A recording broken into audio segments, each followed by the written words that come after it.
បាទគោរពនឹងសួស្តីបងប្អូនទាំងអស់គ្នាបាទថ្ងៃនេះខ្ញុំបានហាញវីដេអូមួយទៀតហើយតាក់ទងនឹងការចិញ្ចឹមមាន់បាទបែបលក្ខណៈគ្រួសារបាទប្រភេទមាន់ពងបាទមាន់ដាក់ចំណីទៅពងអញ្ចឹងមាន់ប្រភេទនេះគេហៅឈ្មោះ Isa Brown បាទហើយមាន់នេះខ្ញុំទិញគេមករយៈពេល3ខែហើយខ្ញុំទិញក្នុងតម្លៃ 45,000 ក្នុងមួយក្បាលហើយអាយុវាគឺមានអាយុចាប់ពី1ឆ្នាំទៅហើយយកមកគឺពងហ្មងបាទនេះប្រភេទមាន់អញ្ចឹងហើយទម្ងន់វាខ្ទង់72គីឡូអញ្ចឹងទៅបាទអញ្ចឹងសម្រាប់មាន់ពងមួយនេះគឺវាមានលក្ខណៈងាយស្រួលក្នុងការចិញ្ចឹមគ្រាន់តែបងប្អូនទិញចំណីស្រាប់មកហើយយើងដាក់ឲ្យវាស៊ីទៅគឺវានឹងទទួលបានផលបាទព្រលឹមឡើងគឺពង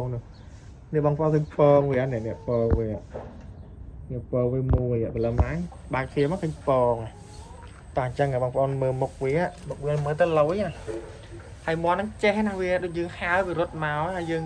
ពេលខ្លះយើងអត់ហៅតែក៏វារត់មកដែរអាហ្នឹងគេឲ្យឈ្មោះថា Isa Brown ទេបងប្អូនខ្ញុំទៅស្គាល់ហើយពណ៌វាក៏លយមកទៀតណា Isa Brown នៅបាច់ចំណៃដាក់ចំណៃវាចំណៃសពចំណៃពងចំណៃប្រភេទចំណៃ